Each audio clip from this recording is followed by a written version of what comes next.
మమ్మలను బలపరిచి స్థిరపరిచి మీ భద్రతలో మీరే కాచి కాపాడమని చెప్పి మేమందరము కూడా ప్రభా బలహీనము అని చెప్పి ఒప్పుకుంటూ మీ బలమైనటువంటి మాటల చేత మమ్మల్ని బలపరిచి స్థిరపరచమని చెప్పి కోరుకుంటూ మమ్మల్ని మేము తగ్గించుకుంటూ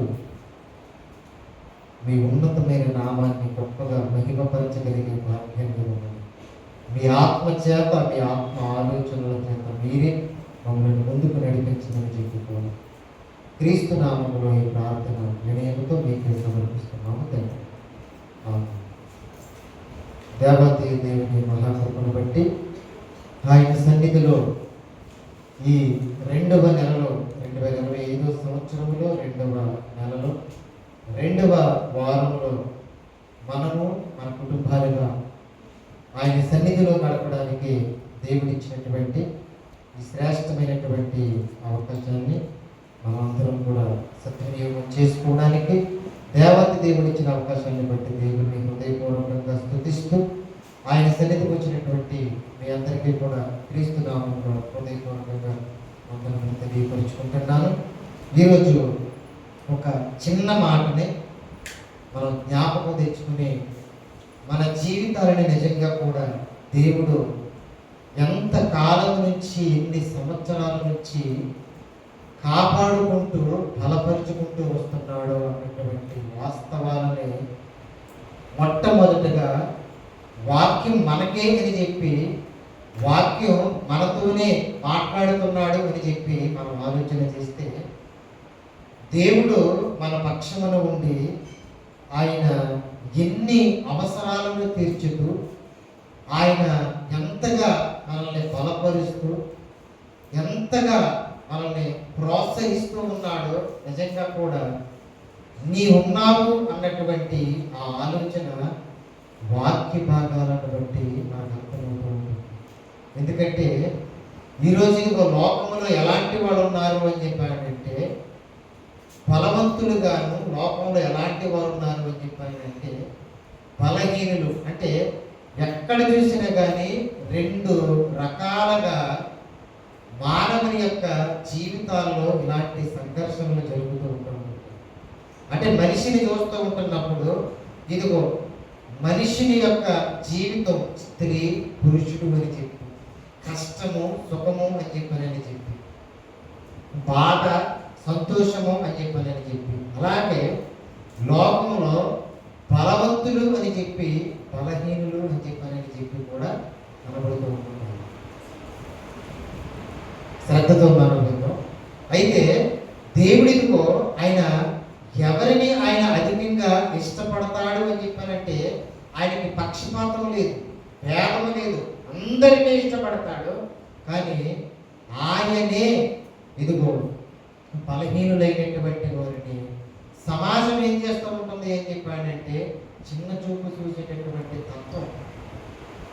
ఒక రోగిగా ఉన్నాడు అంటే ఆ రోగి దగ్గరికి మనిషి వెళ్ళడానికి ఇష్టపడతాడా అంటే ఇష్టపడడు.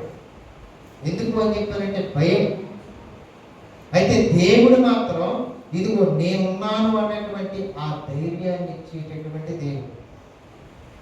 ఈరోజు ఇప్పుడు మనం ఏం ఆలోచన చేయబోతున్నాము అంటే బలమునిచ్చేటటువంటి బలహీనత. మళ్ళీ మనం ఏంటి మనకు ఆలోచన కూడా బలముని ఇచ్చే అంటే బలహీనత ఏం చేస్తుంది ఏం చెప్పాడంటే బలాన్ని ఇచ్చేటటువంటి విధముగా బలహీనత ఉంది అని చెప్పాడు అంటున్నాడు.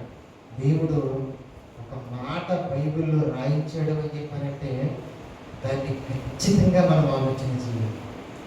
ప్రతి దాన్ని కూడా ఎందుకు ఆయన ఇదిగో వ్యక్తుల పేర్లను పెట్టి సంఖ్యని పెట్టి వయసుని పెట్టి ఇదిగో వారి స్థితిని పెట్టి వారి ప్రాంతాన్ని పెట్టి ఎందుకు అలా రాయించాడు అని చెప్పాడంటే ఖచ్చితంగా అంటే బలమును అనుగ్రహించి పెడతా బలహీనత. ఏమైనా జ్వరం వచ్చింది, ఆ జ్వరాన్ని బట్టి బలం వద్దా ఇంకా నీరసం వస్తుందా? నీరసం వస్తుంది. దెబ్బ తగిలింది, గాయమయ్యింది, ఇదిగో ఒక దేహానికి గాయమైనప్పుడు ఆ గాయాన్ని బట్టి మనం ఆలోచన చేస్తే నిజంగా కూడా వాక్యాన్ని బట్టి దేవుడు ఏమంటాడంటే బలమవుతుంది అని చెప్పి ఆయన అంటున్నాడు. నమ్మొచ్చా? నమ్మశక్యంగా ఉందా? మనం ఆలోచన చేయాలి. అందుకే వాక్యంలో ప్రతి దాన్ని కూడా ఆయన ఎలా రాయించాడు ఒకసారి మార్కు గారు రాసిన సువార్త 5వ అధ్యాయం 25వ వచనాన్ని జాగ్రత్తగా చదువుదాం. చూడండి. 12 ఏండ్ల నుండి రక్తస్రావ రోగము కలిగిన ఒక స్త్రీ ఉండెను. ఆమె అనేక వైద్యుల చేత ఎన్నో తిప్పలు పడి తనకు కలిగినదంతయు వ్యయము చేసుకుని ఎంత మాత్రము ప్రయోజనం లేక మరింత సంకటపడిను. ఆమె యేసును గూర్చి విని, నేను ఆయన వస్త్రములు మాత్రము ముట్టిన బాగుపడుదనని అనుకుని జన సమూహములో ఆయన వెనుకకు వచ్చి ఆయన వస్త్రము ముట్టెను. వెంటనే అని చెప్పని అన్నాడు. ఏమండి? 12 సంవత్సరాల నుంచి ఉన్నటువంటి బలహీనత అనేటటువంటిది యేసుక్రీస్తు ప్రభు వారి యొక్క వస్త్రాన్ని ముట్టేసరికంటే ఆ వస్త్రం ఆయన యొక్క దేహంతో అంటుకుని ఉండగా వెంటనే ఆమె రక్తధార కట్టిన కనుక శరీరములోని బాధ నివారణ అయినదని గ్రహించుకునేను. వెంటనే అంటున్నాడు వల్ల యేసు తనలో నుండి ప్రభావము బయలువెళ్ళి. ఏమండి? ప్రభావము అనేటటువంటి దాని గురించి ఒకసారి పాట చెప్పాడు. ఏంటి ప్రభావం అంటే? ఏంటి? ఏమో నాకు తెలియదు, మీకు తెలియదు. ప్రభావము ఎందుకని చెప్పానంటే, ఇంకా మనకు ఒక మాట మనకు అర్థం కావడం కోసం, ఒక మాట అర్థం కావడం కోసం కీర్తనకారుడు చెప్తాడు. 107వ కీర్తన, కీర్తనల గ్రంథం 107వ కీర్తన. అంటే మనకి 20వ వచనాన్ని మనం జాగ్రత్తగా, ఆయన తన వాక్కును పంపి వారిని బాగు చేసెను, ఆయన వారు పడిన గుంటలో నుండి వారిని విడిపించను. అంటే వాక్కును పంపి ఏం చేశానంటున్నాడు? బాగు చేశానంటున్నాడు. అంటే ఈయన ఏం చెబుతున్నాడంటే, ప్రభు వారు ఇదిగో యేసు తనలో నుండి ప్రభావం వెళ్ళింది. అంటే ప్రభావము అంటే ఏదో కాదు, వెలుగు. ప్రభావము అని చెప్పానంటే ఆయన మహిమ. ప్రభావము అంటే ఆయన వెలుగు అనేటటువంటిది ఆయనలో నుంచి ఎవరిలోకి వెళ్ళిందో తెలుసా? 12 సంవత్సరాల నుంచి ఎందుకు రాయించాడు? 12 ఏళ్ళు అని చెప్పానని అంటే ఒక బలహీనత అనేటటువంటిది, బలహీనతతో బాధపడుతున్నటువంటి స్త్రీకి వాక్యం ఏం చేసిందో తెలుసా? బలమునిచ్చింది అని చెప్పి మనకి నేర్పుతాం. ఒక్కళ్ళ గురించి కాదు, ఆయన బైబిల్లో రాయించినటువంటి మాటలు. అందుకే ప్రభావం ఆయనలో నుంచి వెళ్ళిపోయేసరికి నిజంగా కూడా ఇదిగో ఈయన నన్ను స్వస్థపరుస్తాడు అన్నటువంటి ఆ నమ్మకం ఆ స్త్రీకి ఉంది. అంటే ఎన్ని సంవత్సరాలు అని చెప్పి ఆ సంఖ్యను అలా రాయించాడు. ఇంకా మరో మాట కూడా చూడండి. యోహాను గారు రాసినటువంటి సువార్తలో రాయబడినటువంటి మాట కూడా చూడండి. 5వ అధ్యాయం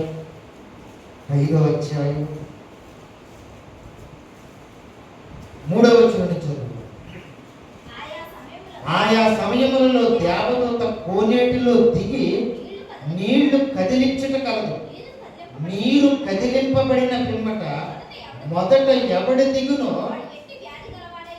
వాడు ఎట్టి వ్యాధి గలవాడైనను బాగుపడను. ఏమని చెప్పానంటే తెలుసా? దేవదూత నీళ్లు కదిలిస్తూ ఉంటున్నప్పుడు ఏ పదం రాయించాడు?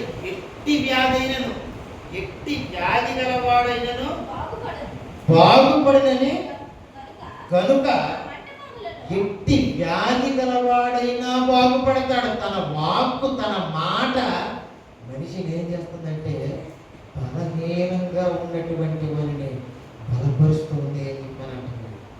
అందుకే బలమనిచ్చేటటువంటి బలహీనత అంటే బలహీనతను బట్టి ఆ బలహీనతతో ఉండడం లేదు, మనిషి బలాన్ని పొందుకుంటున్నాడు. ఎట్టి వ్యాధి గలవాడైనను బాగుపడను కనుక ఆ మంటపములలో రోగులు, గుట్టివారు ఎందుకు చెబుతున్నాను తెలుసా? 5వ వచనంలో చెబుతున్నాడు చూడండి. అక్కడ 38 ఒక రోగం ఎన్ని సంవత్సరాల నుంచి ఉందో మెన్షన్ చేస్తున్నాడు అక్కడ. ఇదిగో 38 ఏండ్ల నుండి వ్యాధి గల ఒక మనుషుడుండెను. యేసు వాడు పడి నుండి గట్టి వ్యాధి గలవాడైనను. ఈ వ్యక్తి 38 సంవత్సరాల నుంచి రోగం ఉందంట. అంటే ఎన్ని సంవత్సరాలు ఆ వ్యక్తికి? రోగమే అన్ని సంవత్సరాలు. ఆ స్త్రీకి 12 పుట్టినప్పటి నుంచి ఉంది అని చెప్పానని కాదు,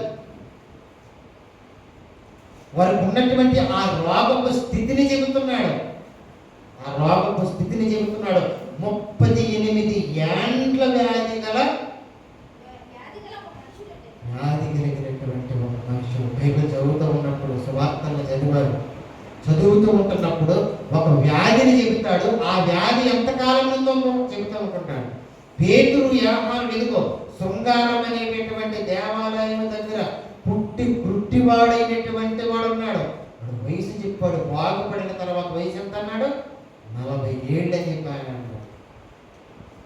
అంటే ఒక బలహీనతను గురించి ఆయన తెలియజెబుతూ ఆ బలహీనత యొక్క వయసును చెబుతున్నాడు. వీళ్ళు ఏం చేశారు అని చెప్పానంటే, తమ యొక్క బలహీనతలలో దేవుని యొక్క బలాన్ని పొందు అప్పటి వరకు బలహీనంగా ఉన్నారు. వెంటనే ఆయన బాగు చేసేటటువంటి సమయానికి వీళ్ళలో ఏమొచ్చింది? బలం. ఇప్పుడు ఏమొచ్చింది? బలహీనత బలాన్ని ఇచ్చిందా? ఇంకా బలహీనతలోనికి తీసుకుని వెళ్ళిందా?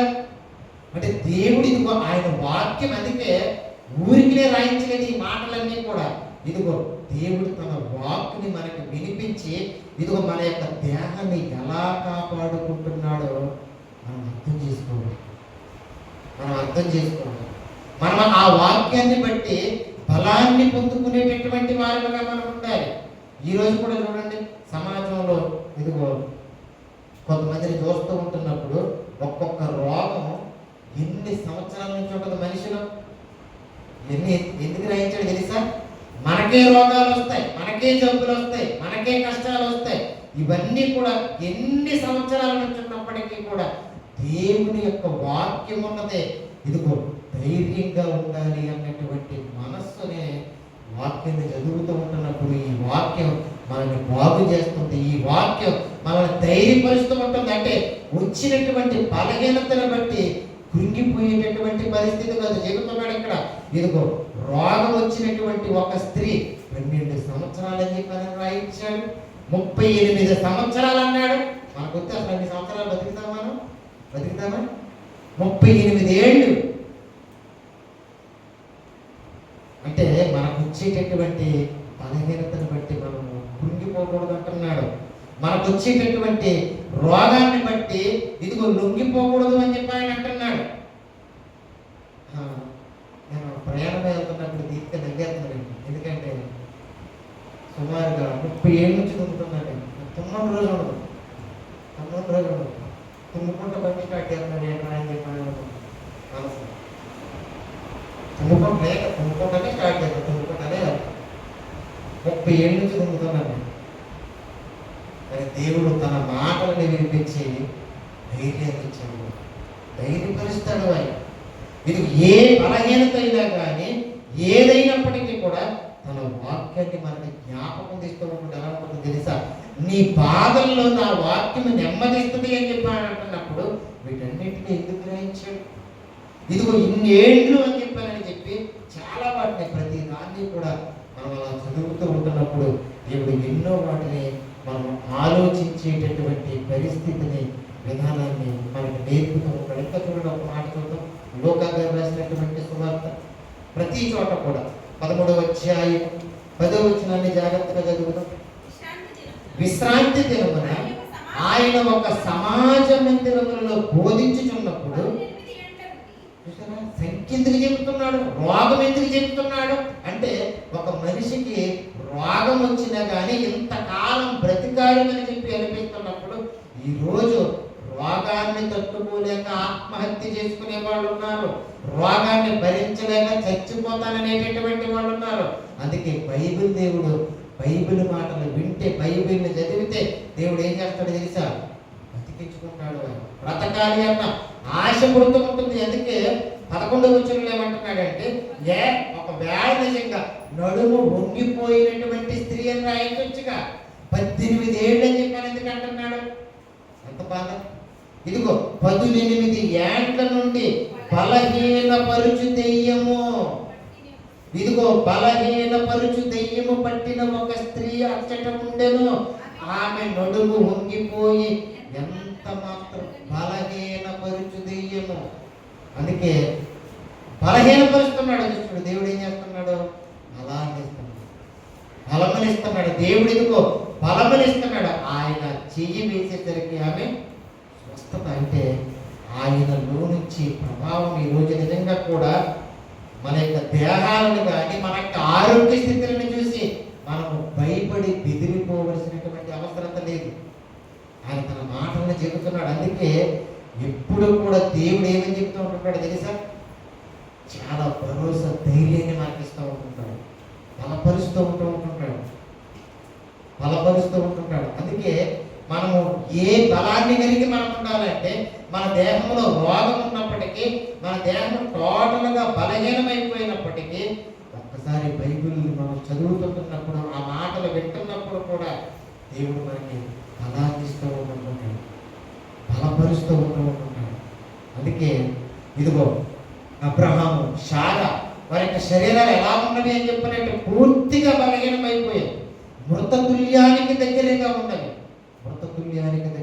కానీ వాగ్దానము చేసినటువంటి దేవుడు ఎలాంటి వాడు? నమ్మకమైనటువంటి వాడు. కాబట్టి వాడు ఏ విషయంలో బలంగా ఉన్నారో తెలుసా? మా దేవుడు ఉన్నాడు అని చెప్పి విశ్వాసమందు వాడు ఎలా ఉన్నాడో తెలుసా? బలము కలిగినటువంటి వాడు. దేవుడు కూడా ఇదిగో విశ్వాస సంబంధమైనటువంటి మాటలు మనకి వినిపిస్తూ ఉన్నప్పుడు దేనికి కూడా మనం అసలు బెదిరిపోకూడదు, దేనికి కూడా భయాన్ని కలిగి మనం ఉండకూడదు, ధైర్యాన్ని కలిగి మనం ఉండకూడదు. రోగం వచ్చి ఉన్నప్పటికీ కూడా వాక్యం ఏం చేస్తూ ఉంటుందో తెలుసా? అది లేదు అని చెప్పి అన్నట్టుగా చేస్తూ ఉంటుంది. చచ్చిపోయేటటువంటి వ్యక్తిని బ్రతికించేటటువంటి గొప్పదే ఈ వాక్యాన్ని జరుగుతున్నప్పుడు వింటున్నప్పుడు. అందుకే 12 ఏళ్ళ నుంచి బాధపడుతున్నటువంటి వ్యక్తిని బాగు చేశాడు, స్త్రీని. ఇదిగో 38 సంవత్సరాల నుంచి రోగముతో ఉన్నటువంటి వ్యక్తిని పక్షవాయువు అనేటటువంటి రోగం లే అని చెప్పని అన్నాడు. అదే ఆయనలో వెళ్ళింది. ఆ మాటే ఆ రోగాన్ని ఏం చేసింది అని చెప్పానంటే కుదుటపరిచింది, బాగు చేసింది. ఆయన తన వాక్కును పంపించి ఇదిగో మనల్ని కూడా మన బలహీనతలు ఆయన ఏం చేస్తున్నాడు తెలుసా? ఎంతో ధైర్యాన్ని మనకిస్తున్నాడు. మన రోగం యొక్క వయసుని కనుక ఒకవేళ మనం లెక్కేసుకున్నాము అని చెప్పానంటే చాలా తక్కువగానే ఉంటుంది. అది ఏదైనప్పటికీ కూడా. అందుకే బలహీనత ఏం చేస్తూ ఉంటుందో తెలుసా? దేవునికి దగ్గరగా నడిపిస్తూ ఉంటుంది. ఆయన ఇష్టపడుతూ ఉంటాడు. అలా అని చెప్పానండి. బలవంతుల్ని ఏమైనా అసహించుకుంటాడా అని చెప్పానంటే ఆయన ఏమీ అసహించుకోడు. ఇదిగో బలహీనతతో ఉంటున్నటువంటి వారిని నేను ఉన్నా అన్నటువంటి ఆ ధైర్యాన్ని ఇచ్చి నా కోసం బ్రతుకు అని చెప్పానని అంటున్నాడు. రోగాలతో ఉన్నటువంటి బైబిల్ గ్రంథంలో భక్తులు లాజరు గారు, యోబు గారు ఇలాగ ఎవరిని చూసినప్పటికీ కూడా తమ బలహీనతల్లో ఏం చేశారు అని చెప్పానంటే తమ బలహీనతలు వాళ్ళకి ఏమి చేయదు తెలుసా? అలాగే ఈరోజు మనం కూడా ఇదిగో నా దేహం ఏదో అయిపోతుంది, ఏమో అయిపోతుంది అని చెప్పని అనుకుని ఏదేదో మనం ఊహించుకుంటే నిజంగా ఒక రోగం వచ్చిన తర్వాత వరల్డ్ హెల్త్ ఆర్గనైజేషన్ అటువంటి వాళ్ళకు కూడా ఒకసారి నేను గోపాలపురంలో డ్యూటీ చేసేటప్పుడు కేసుకి వెళ్తే ఆ వ్యక్తికి ఉన్నటువంటి బలహీనతలు నాకు ఎందుకు చెప్తున్నావు అని చెప్పాను. ఏం చెప్తున్నాడంటే దేనికి మందులు వాడుతున్నావు అని చెప్పానంటే ఆస్తమా ఉండాలి, కిడ్నీ పోయిందని చెప్పాను, షుగర్ ఉంది అని చెప్పాను. ఎంతకాలం నుంచి అంటే 5 సంవత్సరాల నుంచి ఉన్నాయి. అప్పుడు ఏమనిపించింది అంటే ఒకవేళ నాకు కూడా ఈ రోగాలు వస్తే నేను ఎన్నేళ్ళు బతుకుతాను? 5 ఏళ్ళు బతకొచ్చాను. 5 ఏళ్ళు బతకొచ్చాను. ఒక ఆలోచన అంటే నీకు అర్థమవుతుందా? చచ్చిపోతానని చెప్పని ఎందుకు భయపడుతున్నావు? చనిపోతానని చెప్పని ఎందుకు భయపడుతున్నావు? నేను మాట్లాడుతున్నాను కదా అని చెప్పి ఓ ధైర్యాన్ని ఇచ్చేటటువంటి దేవుడు వాళ్ళు. రోగం వచ్చింది అని చెప్పని మనల్ని విడిచిపెట్టాడు. అందుకే ఎక్స్ప్రెషన్ వెళ్ళి ఆయన ఏం చేస్తున్నాడు తెలుసా? సంఖ్యని మెన్షన్ చేస్తున్నాడు. ఏ రోగం వచ్చినటువంటి వ్యక్తిని చెప్పిన కానీ చెబుతూ ఉంటాడు. ఒకవేళ చెప్పాడు అని చెప్పాడంటే, ఇదిగో వీడు గుడ్డోడుగా పుట్టాడు కదా, ఇదిగో మమ్మల్ని అడుగుతున్నారేంటి మీరు, వాడు వయసు వచ్చింది అన్నాడు. వయసు వచ్చింది అని చెప్పానంటే ఇంచుమించుగా 20 ఏళ్ళు 25 ఏళ్ళు ఉంటాయి కదా. అంటే ఆయన ఏది చేసినప్పటికీ కూడా వయసు చెబుతున్నాడు. వీటన్నిటిని ఎందుకు చెబుతున్నాడు అంటే, ఆయన మాటలో మనల్ని బలపరచడం కోసం ఆయన వినిపిస్తున్నాడు, తెలియపరుస్తున్నాడు. అధైర్యపడవలసినటువంటి అవసరత దేనిని బట్టి కూడా లేదు. దేనిని బట్టి కూడా అధైర్యపడవలసిన అవసరత లేదు. అందుకే యేసుక్రీస్తు ప్రభువారు ఇదిగో ఒకవేళ నిజంగా కూడా మనకి ఏ రోగాన్ని తీయడానికి వచ్చాడు అని చెప్పానంటే, శరీరానికి వచ్చే రోగాన్ని తీయడానికి వచ్చాడు. ఈ శరీరాన్ని నడిపించేటటువంటి ఆత్మకు పట్టినటువంటి పాపము అనే రోగాన్ని తీయడం కోసం ఆయన ఇది మనం ఆత్మ స్వస్థత. అందుకే నేను తిన్నటువంటి దెబ్బలు నీ శరీరాన్ని కాదురా అయ్యా బాగు చేసేది, నీలో ఉంటున్నటువంటి ఆత్మనే బాగు చేయడానికి నేను వచ్చాను మనం నమ్మాలి కదా. ఇదిగో ఎన్ని సంవత్సరాల నుంచి ఉంది ఈ రోగం అని చెప్పానంటే దాన్ని మనం లెక్కేయాలి. పాపం అనేటటువంటి రోగం ఇదిగో 29 సంవత్సరాల నుంచి ఉంది ఈ రోగం. ఇదిగో ఆ రోగాన్ని నేను తీసేసాను రా అని చెప్పాను అంటున్నాడు. అది మనం ఆలోచన చేయాలి. దాన్నే తీసేసినప్పుడు నీ దేహాన్ని ఆవరించినటువంటి బలహీనత ఎంత, నీ దేహంలో ఉన్నటువంటి ఆ బలహీనత ఎంత.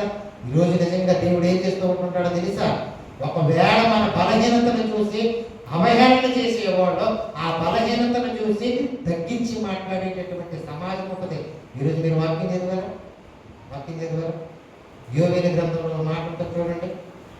అంటే ఇశ్రాయేలీల ప్రజలనే బాధ పెడుతున్నటువంటి జనాంగం ఉంటుంది. ఫిలిస్తీన్, తూరు, సీదోను ఈ ప్రాంతాల వాళ్ళు బలహీనపరుస్తూ ఉంటున్నప్పుడు దేవుడు ఏం చెప్తాడో తెలుసా? ఈ మాట వేసి ముగిస్తా. దేవుడికి వారితో మీరు యుద్ధం చేయండి అని చెప్పి అంటాడు. ఇంటికి ఒకవేళ మళ్ళీ 3వ అధ్యాయం చదవండి. ఈ విన్న వాక్యం అంతటిని బట్టి కూడా ఈ మాట చదివారు అని చెప్పంటే చాలా ధైర్యం ఇస్తుంది. 3వ అధ్యాయం 9వ వచనం జాగ్రత్తగా చదువు. అన్ని జనులకు ఈ సమాచారము ప్రకటన చేయుడి, యుద్ధము ప్రతిష్ఠించుడి. యుద్ధం చేయాలి. ఎవరితోనో తెలుసా? అక్కడ చెబుతూ ఉంటుంటాడు. ఇదిగో నా గురించి వ్యతిరేకంగా నడుచుకునేటటువంటి తూరు పట్టణాల గురించి, సీదోను గురించి, ఫిలిస్తీన్ల గురించి ఇదిగో వాళ్ళతో యుద్ధం చేయాలి. యూదులారా, ఇశ్రాయేలీలారా అని చెప్పి యుద్ధాన్ని ప్రతిష్ఠించుడి, బలాఢ్యులను రేపుడి అంటున్నాడు. అంటే యుద్ధం చేసేటటువంటి వాళ్ళు ఎవరున్నారు? బలాఢ్యులు ఉన్నారు. ఇదిగో బలాఢ్యులను రేపుడి, యోధులను సిద్ధపడి రావాలి అని చెప్పి ఆయన అంటున్నాడు. అంటే యుద్ధానికి ప్రతి ఒక్కరూ కూడా సిద్ధపడి ఉండాలి. ఆ యుద్ధంలో ఎవరు ఉండాలి? బలాఢ్యులు కూడా నాకు కావాలంటున్నాడు. వాడు వద్దు అని చెప్పి అనడంలే, బలాఢ్యులను సిద్ధపరచుడి అని చెప్పి అంటున్నాడు. తర్వాత 10వ వచనం, మీ కర్రులు చెడగొట్టి ఖడ్గములు చేయుడి, మీ పోటకత్తులు చెడగొట్టి ఈటలు చేయుడి. బలహీనుడి గురించి చెబుతాడు. అమ్మో ఈ యుద్ధానికి నేను వెళ్ళలేను, యుద్ధానికి నేను పోలేను. నేను ఎవరినో తెలుసా? ఇదిగో నేను బలహీనుడిని, నేను భయస్తుడిని, నేను పిరికోడిని, నేను వెళ్ళలేను ఈ యుద్ధానికి అని చెప్పాలని. ఒకవేళ నువ్వు అనుకుంటున్నావా బలహీనుడా? నీ ఆలోచన ఎలా ఉండాలో తెలుసా చెబుతున్నాడు. బలహీనుడు నేను బలాఢ్యును అనుకోనవలను. అంటే యుద్ధం చేయడానికి నేను బలహీనుడు కదా, దేవుడి కోసం బతకాలి, నేను బలహీనుడు కదా, ప్రార్థన చేయగలనా, బలహీనుడు కదా, వాక్యం చదవగలనా. అమ్మో ఈ బలహీనతలు దేవుడి కోసం ఇంకా నేను ఏం బ్రతుకుతా, ఇంకా నేను బ్రతకలేను, వదిలేస్తాను భక్తిని ఏం చెప్పానంటే కుదరదు. బలహీనుడు ఏమనుకోవాలంట? బలాఢ్యుని అనుకోవాలి. దేన్ని బట్టి? యుద్ధం చేసేది ఎవరు? దేవుడు. యుద్ధాన్ని జరిగించేది ఎవరు? దేవుడు. మనల్ని బ్రతికించేది ఎవరు? దేవుడు. ఇదిగో యుద్ధములో ఇదిగో శత్రువులని ఓడించేది ఎవరు? మన కన్న తండ్రి అయినటువంటి దేవుడు. అంటే మన పక్షాన, అంటే బలహీనుడిని ఎంత ధైర్యపరుస్తున్నాడో చూడాలి. వాళ్ళందరినీ కూడా ఎందుకు స్వస్థపరిచాడో తెలుసా? కోసం బ్రతకాలి. ఇన్ని సంవత్సరాల నుంచి ఉన్నటువంటి రోగం పోవడానికి కారణం ఎవరో తెలుసా? నేనే. ఇన్ని సంవత్సరాల నుంచి నీవు చేస్తున్నటువంటి పాపము నుంచి కూడా విడిపించింది ఎవరో తెలుసా? నేనే అని చెప్పాను. అందుకే బలహీనుడు ఏమనుకోవాలంట, అలాంటి నాకేంటి దేవుడు అన్నాడు, ఆ ధైర్యంతో ముందుకెళ్ళాలి అని చెప్పాను. ఇది మనం విశ్వసించాలి, ఇలా మనం బ్రతకాలి, ఇలా మనం జీవించాలి. అందుకే మనల్ని బలపరచడం కోసం యేసుక్రీస్తు ప్రభువు ఆ జీవితం మనం ఇంకనూ బలహీనులమై ఉన్నాం.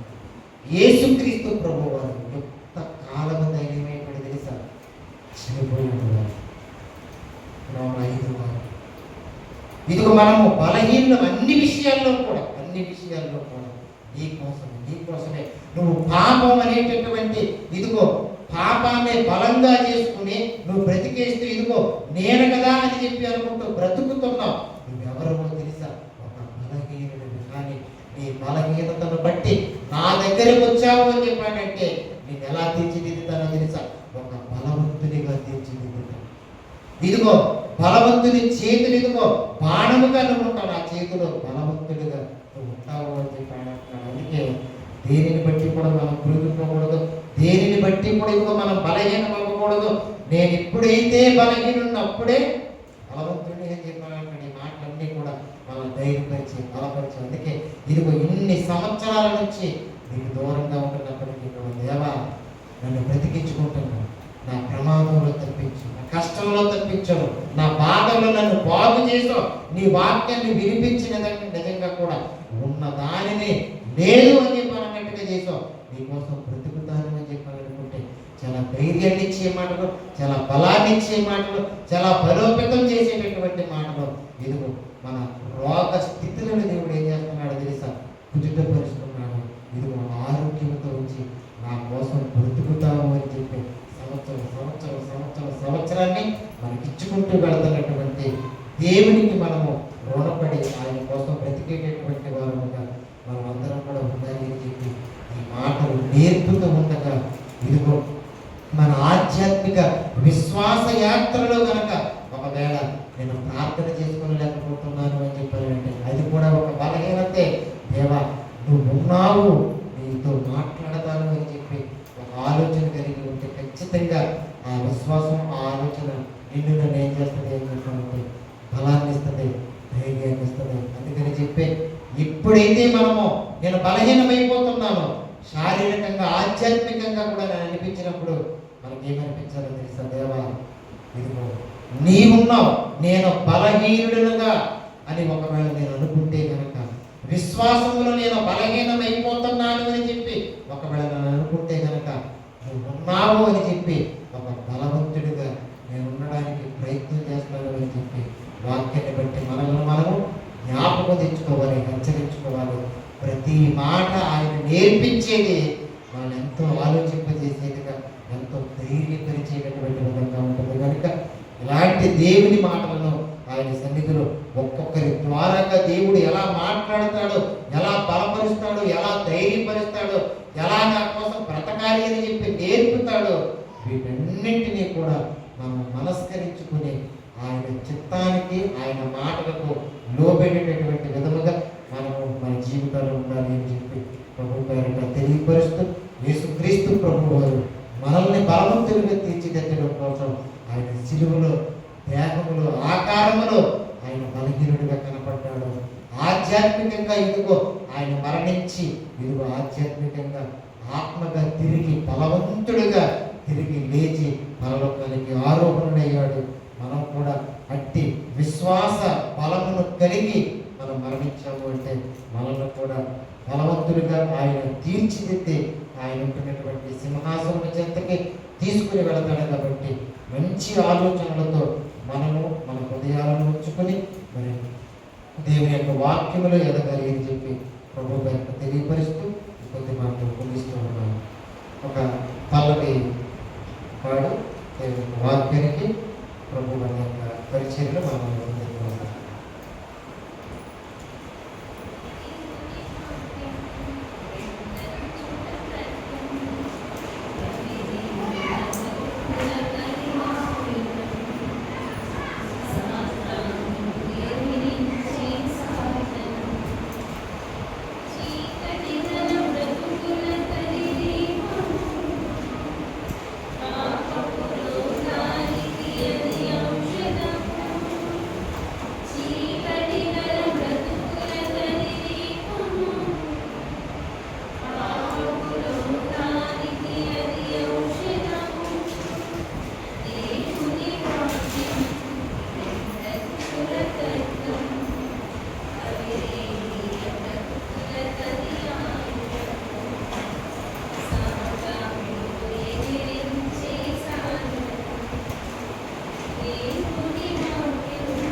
6:30 కల్లా మనం ఇక్కడ ఆయన సన్నిధిలో మనం గడిపి ఇక్కడ సెలవు తీసుకున్నారు.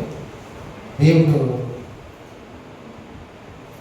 ఒక్క మాట ద్వారా మాత్రమే కాకుండా అనేకమైనటువంటి మాటలతో మనతో మాట్లాడి మనం బలపరిచే దేవుడు కాబట్టి ఆయన మనతో మాట్లాడుతూ ఉండగా మనందరం కూడా శ్రద్ధతో తక్కువ సమయమే అన్నారు, ఎక్కువ మేము వినేస్తున్నాం అని చెప్పి కాకుండా తక్కువ సమయంలో ఒక్కొక్కరి ద్వారా మనం మరిచిపోయిన వాటికి మనం బలపరిచేటటువంటి మాటలు దేవుడు మనం వినిపిస్తూ ఉండగా అన్నీ కూడా కొన్ని మాటలు మాట్లాడతారు. తదుపరి ప్రభు వాళ్ళ యొక్క పరిచర్యలో మనం ముందుకు సాగుతాం.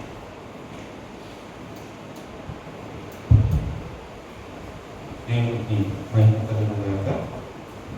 దేవుని ఉన్నతమైన ప్రేమ చేత మనల్ని సజీవులోకి ఆయన సన్నిధికి వచ్చి ఆయన చెప్పే మాట్లాడినటువంటి ఇట్టి అవకాశాన్ని దేవుడు మనకి ఇచ్చినందుకు మనం ఎంతో ధన్యులమై ఉన్నాం.